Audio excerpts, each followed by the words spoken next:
Just keep going, just keep going up, just keep going, just keep going up. You can't turn back, you come too far, you can't give up, you work too hard. Just keep going, just keep going up, just keep going, just keep going up. You can't turn back, you come too far, you can't give up, you work too hard. Hey there, and welcome to Dissertation in 90 Days, the podcast where we cut through the noise and focus on what really matters as you work toward completing your dissertation. I'm Dr. J, your guide on this journey, and today we're diving into a topic that's familiar to every graduate student: procrastination. Let's be honest, procrastination is something we've all dealt with at one point or another. The temptation to put off work, especially when it feels overwhelming or monotonous, can be incredibly strong. But when you're working on something as important as your dissertation, giving in to procrastination can have serious consequences. In today's episode, we'll explore why procrastination happens, how it affects your progress, and most importantly, what you can do to overcome it. Whether you're stuck in the planning stages or bogged down in the writing process, I'll share strategies that can help you break free from procrastination and keep your dissertation on track. Let's get started. So, why do we procrastinate? It's easy to think of procrastination as a simple lack of willpower, but the truth is, it's usually more complicated than that. Procrastination often stems from deeper issues like fear of failure, perfectionism, or feeling overwhelmed by the sheer scope of the task. When you're facing something as daunting as a dissertation, it's no wonder that the urge to delay can creep in. But here's the thing: understanding the root cause of your procrastination is the first step toward overcoming it. If you're struggling to start a chapter because you're worried it won't be good enough, that's perfectionism talking. If you keep putting off your research because you don't know where to begin, you're probably feeling overwhelmed. By identifying what's really holding you back, you can start to address those issues head on. Let's tackle fear of failure first. This is a big one, especially in academia, where so much of our self-worth can be tied up in our achievements. It's easy to fall into the trap of thinking that if your dissertation isn't perfect, it won't be worth anything.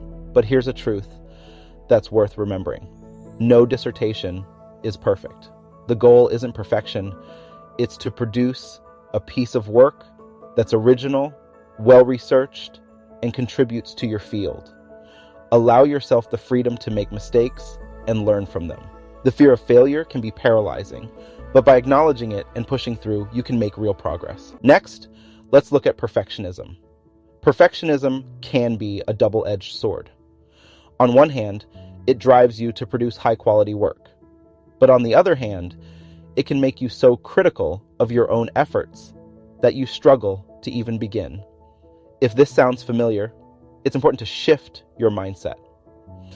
Rather than aiming for perfection in your first draft, focus on getting your ideas down on paper.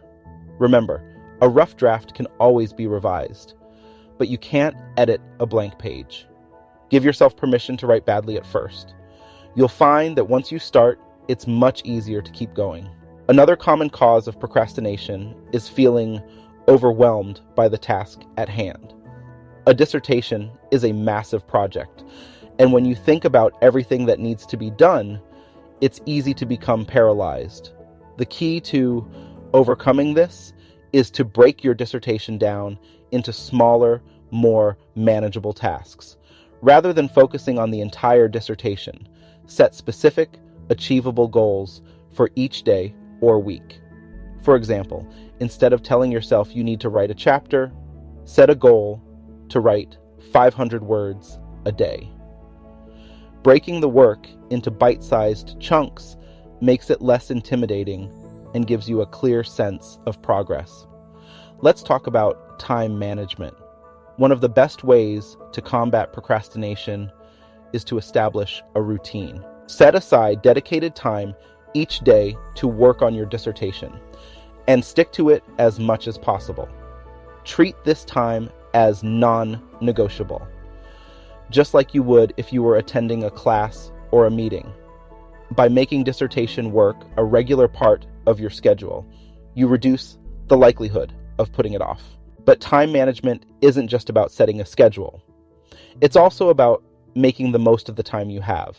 This means eliminating distractions and creating an environment that's conducive to focused work.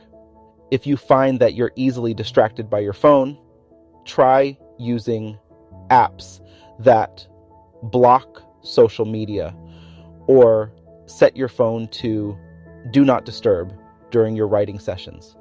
If you work better in a quiet environment, find a space where you can work without interruptions. The more you can control your environment, the easier it will be to stay on task. Accountability can also be a powerful tool in overcoming procrastination. It's easy to justify procrastination when you're the only one who knows about it. But when you're accountable to someone else, it becomes much harder to put things off. This could be a mentor, a friend, or a writing group. Share your goals with them and ask them to check in on your progress. Knowing that someone else is keeping tabs on your work can provide the extra motivation you need to stay on track. Let's not forget the importance of self-compassion. It's easy to beat yourself up when you fall behind or miss a deadline, but this kind of self-criticism can actually make procrastination worse. Instead, practice self-compassion. Acknowledge that writing a dissertation is hard work and that it's normal to struggle sometimes. When you're kind to yourself, you create a more positive mindset that makes it easier to get back on track. Another effective strategy is to visualize the end goal. Imagine how it will feel to have your dissertation completed, how proud you'll be, the relief of having it done, and the doors it will open for you in your career. Visualization can be a powerful motivator, helping you stay focused on the bigger picture, even when the day-to-day work feels tedious. Positive reinforcement can also play a big role in overcoming procrastination. Reward yourself for making progress, even if it's just a small step forward. These rewards don't have to be big.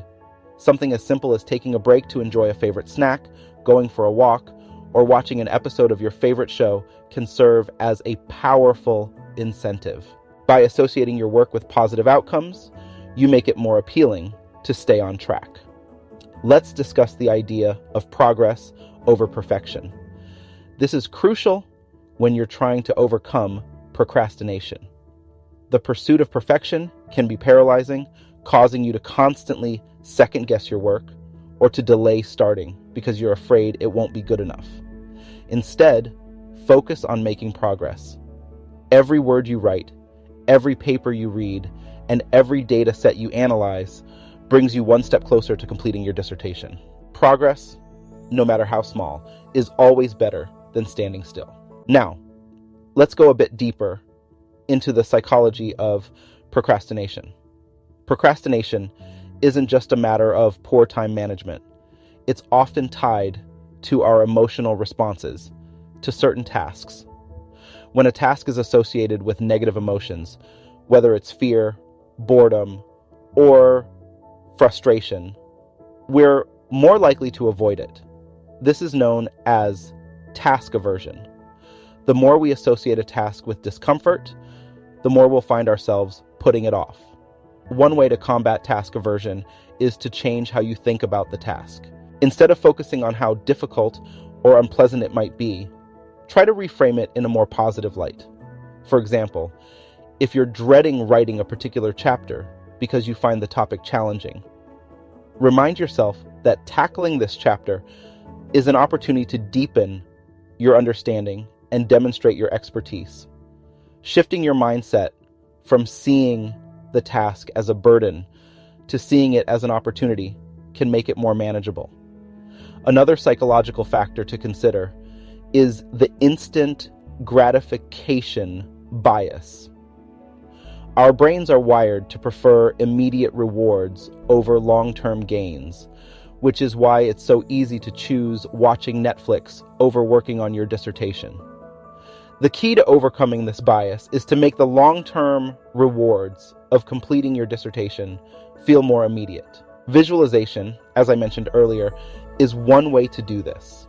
Another is to set up a system of short-term rewards that you can give yourself for making progress. For example, you might decide that after you've written 1,000 words, you'll treat yourself to your favorite meal or take an afternoon off to do something you enjoy. These small rewards can help bridge the gap between the effort you're putting in now and the payoff you'll receive when your dissertation is complete. Routine building is another critical strategy. Creating a consistent daily routine around your dissertation work can help reduce procrastination by making your work feel like a natural part of your day rather than something you have to force yourself to do. This routine doesn't have to be rigid, but having a general structure can make a big difference. For instance, you might decide that every morning from 9 a.m. to 11 a.m. is dedicated to dissertation writing. Over time, this routine becomes a habit, and your brain starts to associate that time of day with focused work. Breaking down tasks into smaller, more manageable pieces is another tactic that can significantly reduce procrastination. When a task feels too large or complex, it's easy to feel overwhelmed and avoid starting altogether. Instead of thinking about your dissertation as one massive project, think about it as a series of smaller tasks. Reading articles, writing sections, analyzing data, etc. By breaking it down, you make it easier to get started, and you'll build momentum as you complete each small task. Let's also talk about avoiding all or nothing thinking. This is a common cognitive distortion where you see things in black and white terms. For example, you might think, if I can't write 1,000 words today, there's no point in even starting. This kind of thinking can lead to paralysis, where you do nothing, because you feel like anything less than perfect is worthless. Instead, adopt a more flexible mindset. If you can only write 200 words today, that's still progress. Something is always better than nothing. Another technique to consider is the 2-minute rule. If a task is going to take less than 2 minutes, do it immediately. This helps to build a habit of action and reduces the likelihood of procrastinating on small tasks. For larger tasks, commit to working on them for just 2 minutes. Often, the hardest part is getting started, and once you've begun, you're more likely to continue. Environmental factors also play a big role in procrastination. Your surroundings can either help you focus or contribute to distractions. Take a look at your workspace. Does it support your concentration, or is it full of distractions? Consider what you can do to optimize your environment for productivity. This might mean decluttering your desk, finding a quieter location, or even changing the lighting to create a more conducive atmosphere for working. Peer pressure can sometimes be a positive force when it comes to overcoming procrastination. If you're part of a study group or writing circle, seeing others making progress can motivate you to do the same. This isn't about comparing yourself to others in a negative way, but rather using their momentum to fuel your own. Surround yourself with people who are also working towards their goals, and you'll find that their discipline and focus can be contagious. Lastly, consider the role of personal values in overcoming procrastination. Reflect on why your dissertation matters to you. What are your long-term goals, and how does completing your dissertation fit into those goals? By connecting your daily tasks to your deeper values and aspirations, you can find the motivation to push through the tough days. When your work is aligned with your values, it's easier to stay committed, even when the going gets tough. And that's it for today's episode on overcoming procrastination during your dissertation journey. Remember, procrastination is something we all deal with, but it doesn't have to derail your progress. By understanding the root causes of your procrastination, setting realistic goals, and practicing self-compassion, you can stay on track and keep moving forward.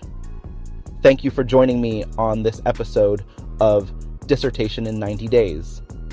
I hope you found these strategies helpful and that you're feeling more empowered to tackle your dissertation with confidence. If you enjoyed this episode, please subscribe and leave us a review.